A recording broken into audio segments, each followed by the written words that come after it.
de grands groupes, nos entreprises de pointe, nos marques, que tout le monde connaît à l'étranger, il y en a tellement, Total, L'Oréal, Carrefour, Accor, Alstom, j'arrête là de les citer, sinon je ferai des jaloux, sont connus et admirés, oui, connus et admirés dans le monde entier. Et les Français considèrent, à raison, que c'est une partie de notre patrimoine. Oui, la France a besoin de ses entreprises. Elle doit savoir être à vos côtés, vous soutenir, vous aider, notamment parce que la concurrence mondiale ne vous fait aucun cadeau et parce que de nouveaux marchés s'ouvrent. Les autres pays, surtout les plus grands d'entre eux, n'hésitent pas à soutenir leurs entreprises. Nous vivons dans une économie de marché, dans un monde globalisé. Si, dans un monde globalisé, certains parfois le découvrent, certains le nient, mais c'est la réalité. Et la France n'a donc pas à faire exception, car quand les entreprises gagnent des marchés, c'est la France et les Français qui gagnent un peu plus de prospérité. Mesdames et messieurs, cette conviction, le président de la République l'a toujours eue, parce que nous avons un problème de compétitivité depuis le début des années 2000. Les faits sont là, les marges qui diminuent, les déficits de la balance commerciale qui se creusent, le différentiel croissant avec l'Allemagne, qui, elle, au début des années 2000, avec un chancelier social-démocrate, a su mener des réformes, alors que la France, à ce moment-là, ne les menait pas. Et le chef de l'État a décidé la mise en place du crédit impôt compétitivité emploi, aujourd'hui pleinement effectif. Je me souviens de ce chef d'entreprise d'une PME sous-traitante automobile, le groupe Sacred, que j'ai rencontré dans l'Eure. Grâce au CICE, ce dirigeant a pu investir dans des machines-outils essentielles pour le développement de l'attractivité. Puis, le CICE a été complété par le pacte de responsabilité et de solidarité, dont je vous rappelle que les parlementaires de la majorité ont voté la tranche 2015 au juillet. Et je me suis engagé par écrit auprès de vos représentants sur les tranches 2016 et 2017, parce qu'il faut de la stabilité et de la visibilité. J'ai lu avec intérêt hier, dans le journal Le Monde, l'interview d'Henri Lecastre, qui ne voyait encore aucun allègement dans son entreprise. C'est sans doute vrai, car nous avons décidé d'en faire bénéficier prioritairement en 2015 les petites et moyennes entreprises et les 80% de salariés qui gagnent jusqu'à 3,5 fois le SMIC. Ce n'est visiblement pas encore le profil d'AXA. Mais au total, ce sont plus de 40 milliards d'euros de baisse en 4 ans sur les prélèvements touchant les entreprises. 40 milliards pour qu'elles gagnent en compétitivité, qu'elles puissent investir, repartir à la conquête de parts de marché et bien sûr embaucher. 40 milliards, ce n'est pas rien. Cela représente 2 points de PIB. C'est plus de 15 points d'autofinancement supplémentaire. Et dès 2015, ce sera pour nombre de salariés l'équivalent de 10 points de cotisation sociale en moins. Les engagements importants sont pris. Baisse du coût du travail, parce qu'il faut baisser le coût du travail, parce qu'il y a un problème du coût du travail dans notre pays. Suppression de la C3S, baisse de l'impôt sur les sociétés. Ces engagements seront mis en œuvre. C'est nécessaire, car là aussi il faut se dire les choses franchement, et c'est pour ça que parfois je souhaiterais que le débat politique soit d'une autre nature. Les impôts au cours de ces dernières années, pour les ménages comme pour les entreprises, ont trop augmenté. Et la responsabilité, elle est collective. 30 milliards avec la majorité précédente, 30 milliards depuis 2012. L'impôt plutôt que la réduction des déficits et des dépenses. Ce choix a trop duré dans notre pays. Ce n'est plus possible.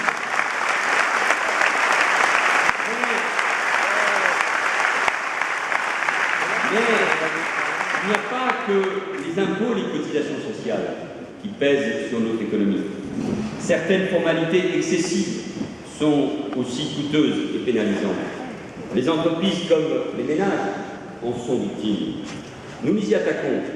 Une charte de contrôle fiscal entrera prochainement en vigueur et un médiateur sera mis en place avec le Conseil de la simplification, co-présidé par le parlementaire Laurent Grandguillaume et Guillaume Poitrinal, que vous connaissez bien, et avec Thierry Mandon, aujourd'hui auprès de moi.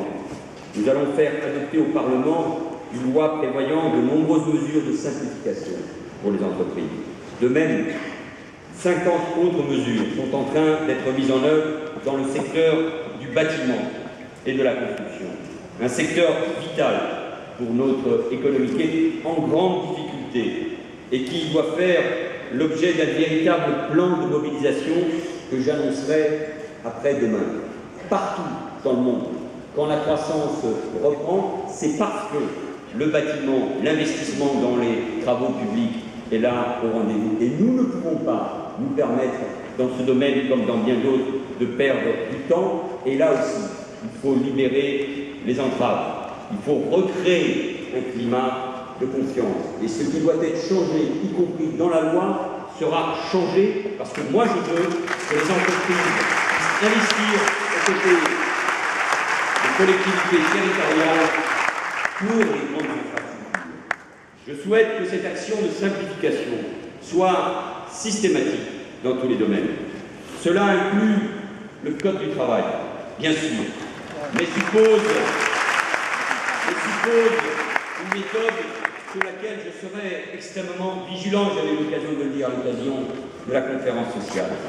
La négociation et la recherche d'un accord.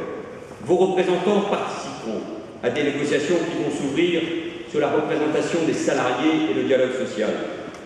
Ces négociations poseront aussi la question des seuils. C'est une question légitime. Et nous devons, de manière extrêmement pragmatique, traiter de toutes les questions, faire les réformes nécessaires, modifier ce qui doit être modifié, non pas pour que les salariés perdent des droits, mais tout simplement pour que la souplesse nécessaire puisse s'imposer et pour que les entreprises n'aient pas des entraves administratives à l'embauche. C'est ça qui est absurde et ces questions-là doivent être, encore une fois, regardées avec pragmatisme. Cette réforme ne peut réussir que si la négociation réussit, Monsieur le Président. Et la négociation doit réussir, comme les partenaires sociaux ont su réussir des réformes importantes depuis 2 ans. Je pense notamment à la sécurisation de l'emploi ou à la formation professionnelle. Et pour réussir une négociation, tous ceux qui négocient dans l'entreprise le savent, il faut trouver un équilibre, je n'ose pas dire du donnant-donnant, si j'ai bien compris, dans l'entreprise, un équilibre entre les engagements des uns et des autres. La protection des salariés est globalement élevée dans notre pays. Les salariés y sont attachés, et c'est bien normal, surtout dans ces temps de chômage de masse et où beaucoup de nos compatriotes ont peur de perdre leur emploi. Mais certaines adaptations sont possibles. Sur ces questions, il y a un chemin pour un accord profitable à tous, j'en suis persuadé. À vous maintenant de faire le nécessaire pour le trouver avec les partenaires qui sont prêts. Et je m'y engage. Le gouvernement en tirera toutes les conséquences législatives dès lors qu'un accord aura été trouvé. La clarté et la cohérence que j'évoquais valent en particulier pour les questions fiscales. Dans ce domaine, je le répète, il faut de la stabilité et de la visibilité.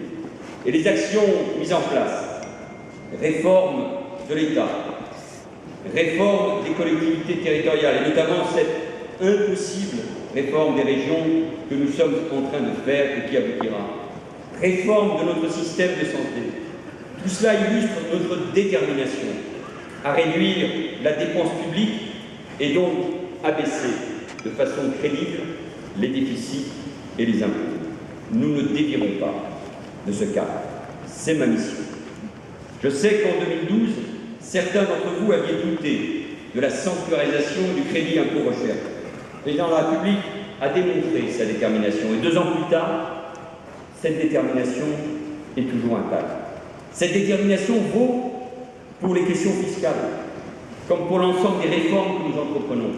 Ces réformes, elles sont attendues, elles doivent être expliquées, elles doivent être comprises, bien sûr. Elles permettront, en tout cas, de rendre notre économie plus souple, plus réactive. Nous allons accroître la concurrence, alléger certaines règles.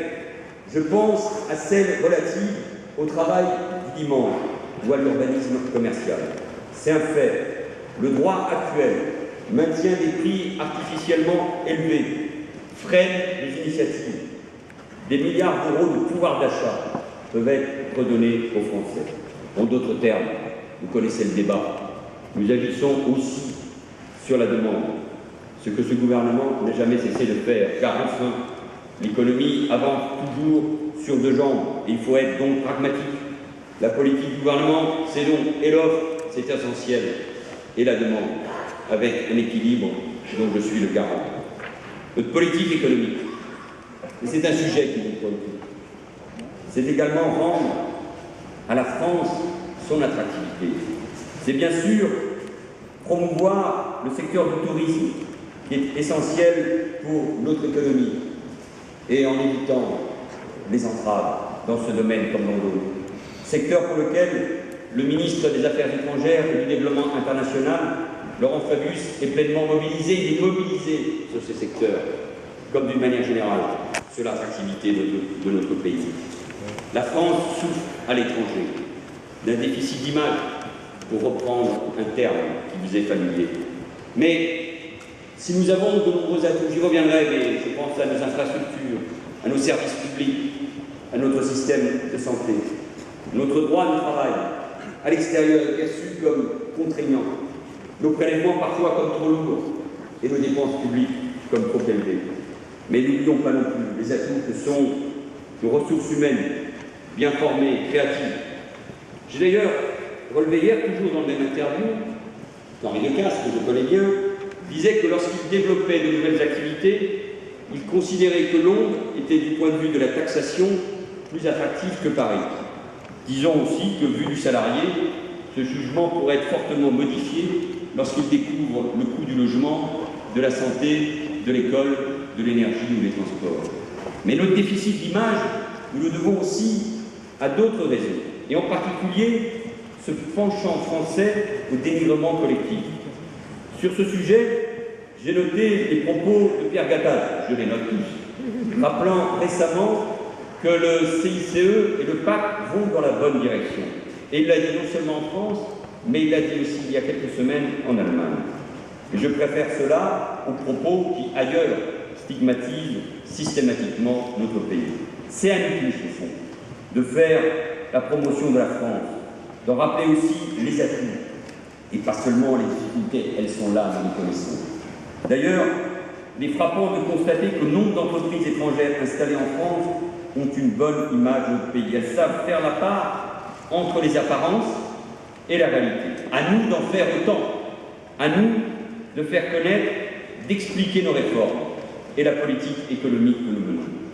Mais pour que notre politique économique produise ses effets, il faut également que les leviers européens soient actionnés. Aujourd'hui, la zone euro est la région du monde où la croissance est la plus faible. À vrai dire, elle est quasiment nulle. La demande est en particulier en panne presque partout. La France ne peut pas agir seule, comme elle le fait depuis 30 ans, et continuer à creuser davantage son double déficit extérieur et budgétaire. Et comme l'a souligné Mario Draghi à Jackson Hole la semaine dernière, occasion d'une réunion avec l'ensemble des banquiers centraux, nous pouvons avoir des politiques budgétaires européennes plus favorables à la croissance. C'est un soutien global de la zone euro à sa demande intérieure qui est nécessaire et le Fonds monétaire international, comme de nombreux économistes, ne disent pas autre chose. L'investissement a fortement chuté en Europe depuis la crise. La Commission européenne doit donc s'engager en faveur de l'investissement public et privé. Les 300 milliards d'euros sur 3 ans annoncés par Jean-Claude Juncker le 15 juillet dernier doivent être précisés. Nous savons les secteurs où ces investissements sont indispensables, l'emploi des jeunes, le numérique, l'environnement, les grandes infrastructures. Ensuite, même s'il y a un débat, ici ou entre économistes, l'euro est surévalué. C'est mauvais pour le nombre de vos entreprises, c'est mauvais pour la croissance. Et je l'ai dit dès début avril à l'Assemblée nationale, et je vous le dis ici à nouveau. La Banque centrale européenne a fait un mouvement positif depuis juin, devant la faiblesse de la reprise économique, devant le niveau élevé de l'euro, devant le risque de déflation dans certains pays de la zone euro. La BCE a agi pour soutenir la croissance.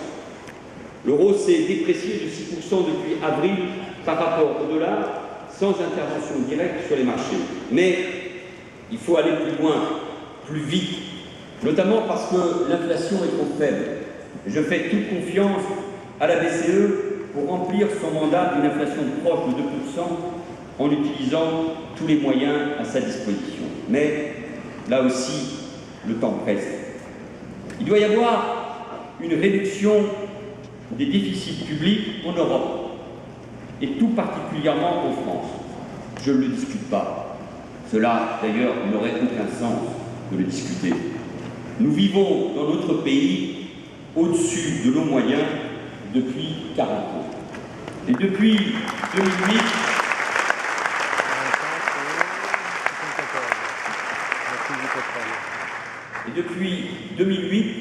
notre déficit est au-dessus des 4%.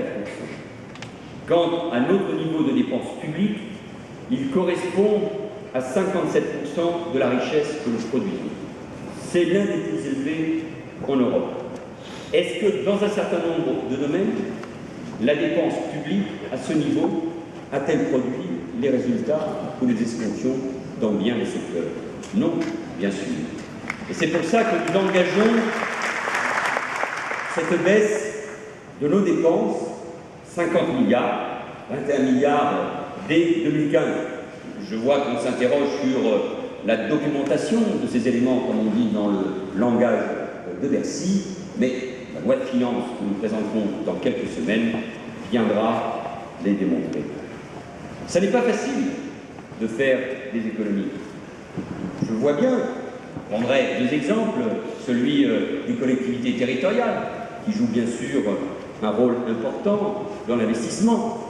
Ça n'est pas toujours facile, et je vois le débat qu'il peut y avoir concernant les économies qui sont demandées dans les chambres de commerce et d'industrie. Je le sais, et je connais bien notamment la CCI de l'Essonne.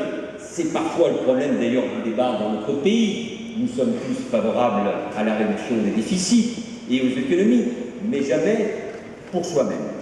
Alors, nous devons être prudents, nous devons dialoguer, nous devons privilégier l'investissement, c'est ce que demandent les collectivités territoriales. J'entends ce qui est dit concernant l'apprentissage, mais j'ai une conviction, nous devons baisser notre dépense publique, nous devons faire des économies, nous devons réduire la dette, il en va de l'avenir dans notre pays.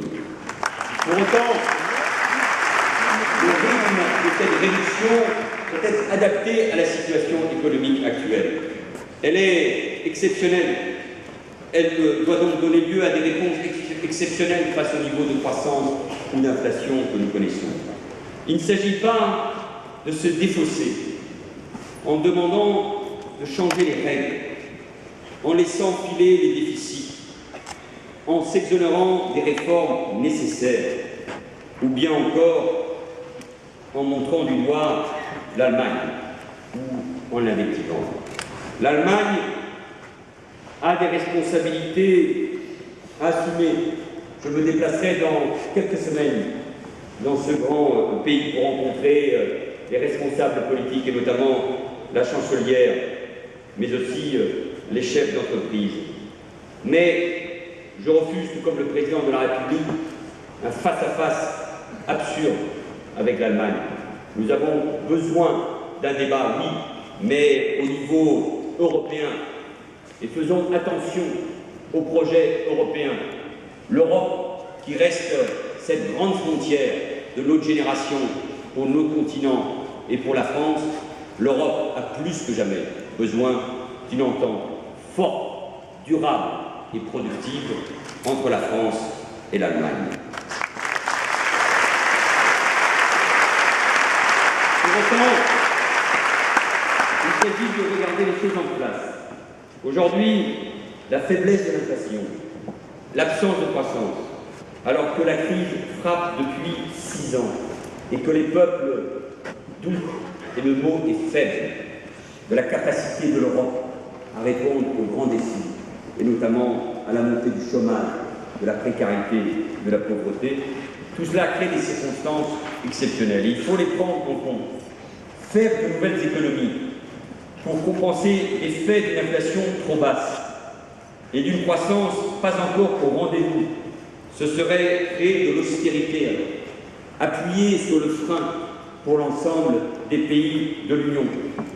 Ce serait finalement mettre en danger le projet européen, un projet qui n'est pas seulement un grand marché, mais aussi un grand dessein. Il faut peser au niveau européen pour une réorientation des politiques. Beaucoup sont d'accord aujourd'hui en France et en Europe.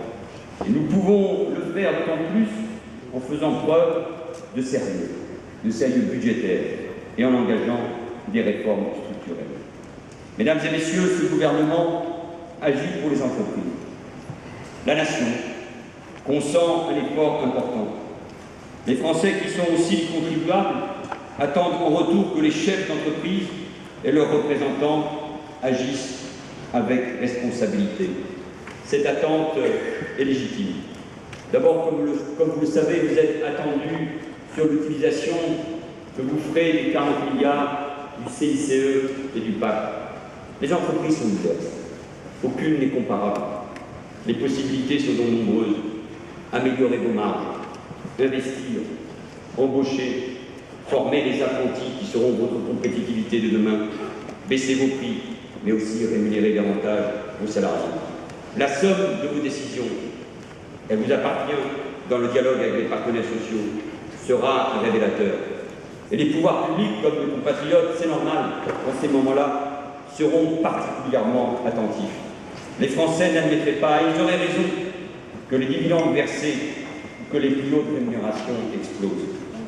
Pour mettre en œuvre ces engagements, les partenaires sociaux ont décidé d'ouvrir des négociations branche par branche. Cette décision date du 5 mars. Nous sommes fin août. Et je dois vous dire avec franchise, comme vous avez vous-même fait preuve de franchise tout à l'heure, Monsieur le Président, je n'étais pas là, mais je vous écoutais pratiquement.